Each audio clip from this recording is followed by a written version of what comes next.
What's up, everybody, and welcome to my list of the top 10 worst movies from 2022.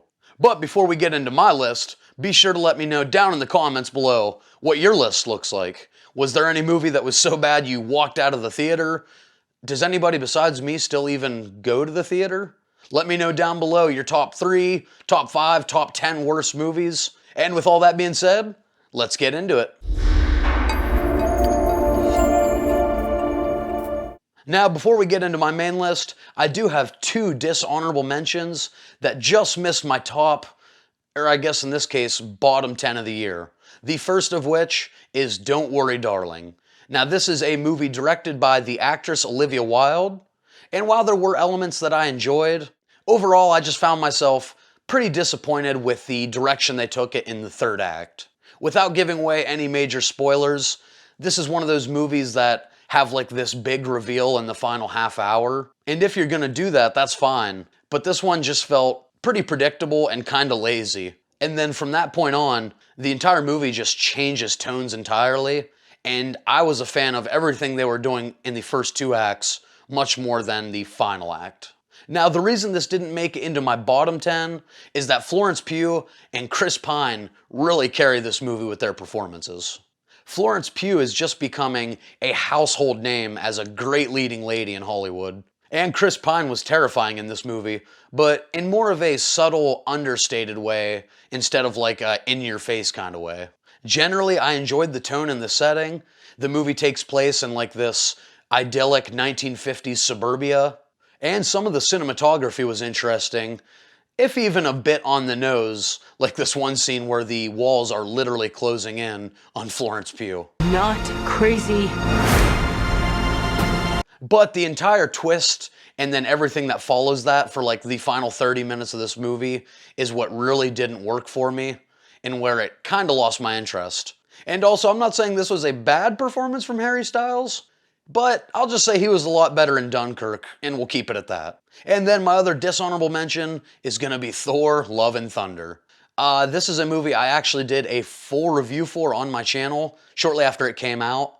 Looking back, I think I was a little too forgiving with it. The more distance I put between myself and this movie, the more that the issues stick with me, way more than anything that worked. After the very warm reception that Thor Ragnarok received, from myself included, it felt like Marvel just told Taika Waititi to do whatever he wants with this movie.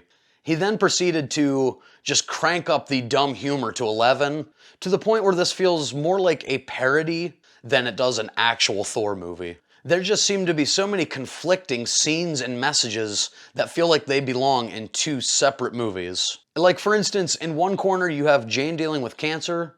You have this man who is simultaneously dealing with the death of his daughter while losing faith in his religion. And then in the other corner, you have Van Damme split kicks, screaming goats, Zeus acting like a clown, and a love triangle between Thor, his hammer, and his axe.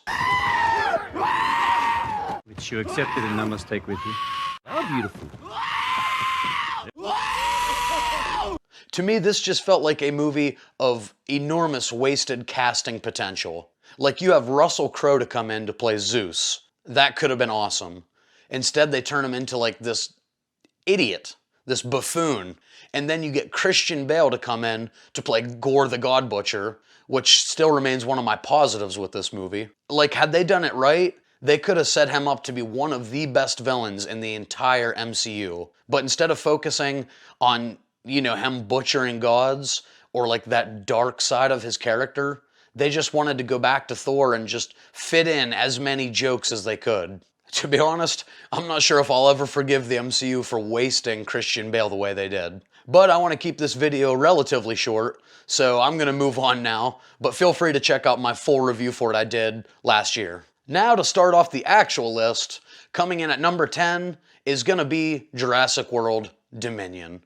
And this is probably the worst thing to happen to dinosaurs since a certain asteroid hit about 65 million years ago. Rude!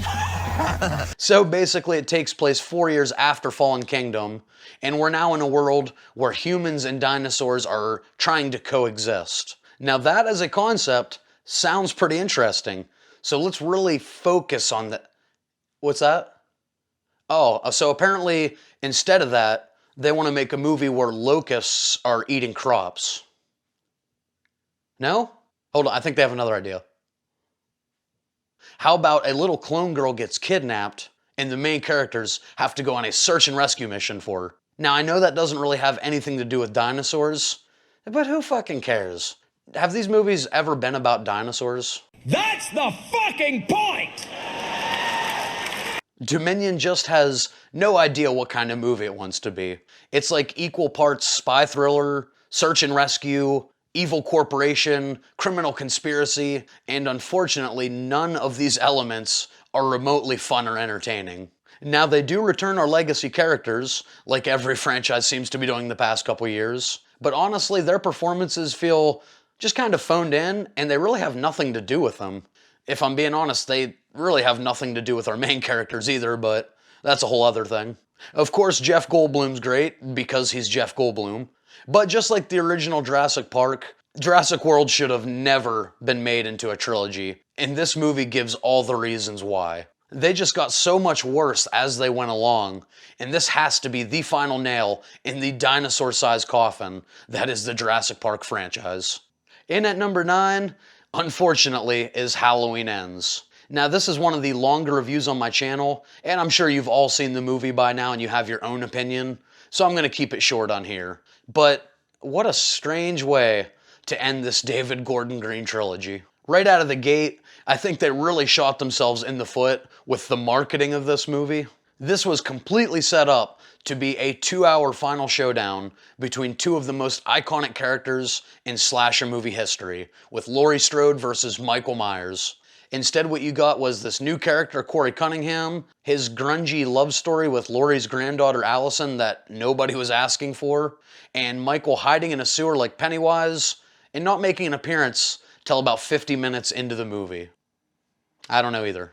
All of the horror and tension that you were hoping for is sidelined in the first hour of this movie for that romance that I was talking about. I'm not sure why they decided to focus on this facet so much. At one point, Michael and Corey team up like they're fucking Batman and Robin, like tag teaming these kills, which makes absolutely no sense. Corey wrestles Michael fucking Myers to the ground and just like takes his mask from him, which upsets so many people in my theater, myself included. After spending an hour and a half setting up Corey as like the new face of evil, he's killed off in the third act, making his arc pointless, and therefore making this entire movie pretty much pointless. And then finally, the showdown that everybody had been waiting for is reduced to about an 8-minute section at the end of this movie that is far less tense or exciting than their showdown in Halloween 78, Halloween 281, H2O, Halloween 2018. It sucks. As a diehard Halloween fan, I can't help get that same feeling from David Gordon Green here that I got watching Rob Zombie's Halloween 2, where it's like he just made this movie intentionally to piss us off. I just have so many more issues with this finale, but again, this is a movie that I did a full review for back in October, so go check that out if you want to see my full thoughts. Up next at number 8 is gonna be The Bubble. And if you're part of the 95% of people that didn't see this movie, well, first of all, congratulations. You make good life choices. But if you haven't seen it, it's basically a Judd Apatow COVID comedy. Takes place during the height of COVID, where all these actors are getting together to make just like a terrible cash grab sequel. It kind of feels like a commentary on like Fast and the Furious or Jurassic Park that just keep turning out these movies because they know they make money. And it kind of shows some of the horrors that these actors go through to make these movies, especially behind the scenes if you have a terrible director. And the actual like COVID humor they try here with like quarantines and masks, social distancing, it wasn't funny to the point where I don't even know why they included it in the movie. If you're gonna try to tackle something as big as a global pandemic, you gotta at least make it funny, and it just wasn't. They have this one younger girl that they cast because she has like a huge TikTok following, so they just cast her in their movie hoping that means people will come to see it. But unfortunately with that comes these cringy TikTok dance sequences throughout the movie. And of course, you know, that made my skin crawl because I'm a fucking grumpy old man who hates TikTok. And then there's just large chunks of this movie where it feels like there wasn't a script at all. It kind of gave me like those same Ghostbusters 2016 vibes, where they're just letting the actors riff together and they just kept the camera rolling, but none of it was really funny. When it comes to movies, there's not much worse than watching a comedy that's just not funny. And while this isn't the biggest offender from last year, we'll get to that. Somehow with Judd Apatow directing and a cast including Leslie Mann, Karen Gillan, Keegan-Michael Key, Pedro Pascal, and David Duchovny, The Bubble manages to almost be entirely devoid of humor. Coming in at number 7 is Firestarter, a prime example of why was this movie made? Honestly, was anybody asking for a Firestarter remake? You know that mediocre Stephen King movie where Drew Barrymore can shoot flames? I'm just not sure why they decided this is the movie that had to be reimagined for a new generation. Now, I don't have a ton to say here. This isn't one of those movies where it has like that one or two things that drive me crazy. It's more of just a sum of all its mediocre parts that make it a pretty boring and forgettable experience. More than anything, it just felt like a huge waste of time.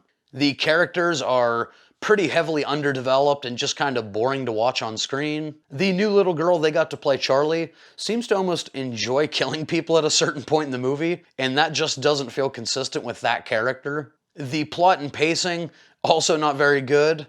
Firestarter feels like it goes from the first act like right into the third, with not much happening in the middle, other than like a shittier version of Logan, where this father and daughter are hiding out with this family on a barn as they're like running from the government. You really don't feel the intended emotional impact of certain moments, because honestly, they did such a bad job of making you care about these characters in the first place. And the cast doesn't compare to the original back in the 1980s. As far as a few positives, Zac Efron is decent.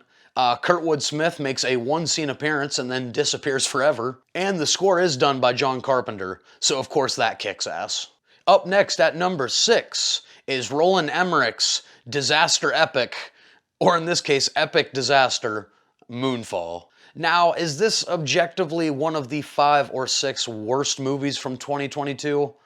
Probably not, but the fact that he had a $140 million budget and a talented cast to work with, I still can't figure out how this movie managed to be so painfully mediocre. Aside from some impressive visuals, which you better have with $140 million, there's just nothing this movie really did well. The script is bland and soulless. Most of the actors feel like they're really phoning in their performances. The comedic relief character, not really funny. In fact, I laughed more at this movie in the moments it's supposed to be taken seriously than any of the comedy they attempted. And as bland and lifeless as the first 2 acts are, the third act takes a really weird turn where it ends up that artificial intelligence is like living in the moon's core and trying to overtake the human race. And I just have no idea why they took it this direction. Like, the moon entering the Earth's atmosphere, that's enough. You know, that's enough for a fun little disaster flick. It just felt like Emmerich really wanted to make this movie more high concept than it had any right to be. It felt like a disaster flick meets The Matrix or something like that, and it just really didn't work.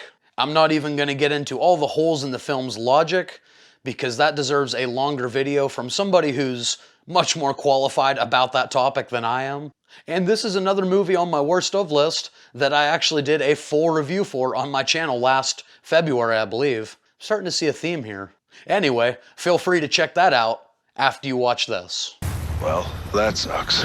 Alright, but that's going to do it for my runner-ups of the worst movie of 2022. Be sure to check out my next video I'll be posting, where I'll be talking about the top 5, the absolute worst of the worst, the award winners.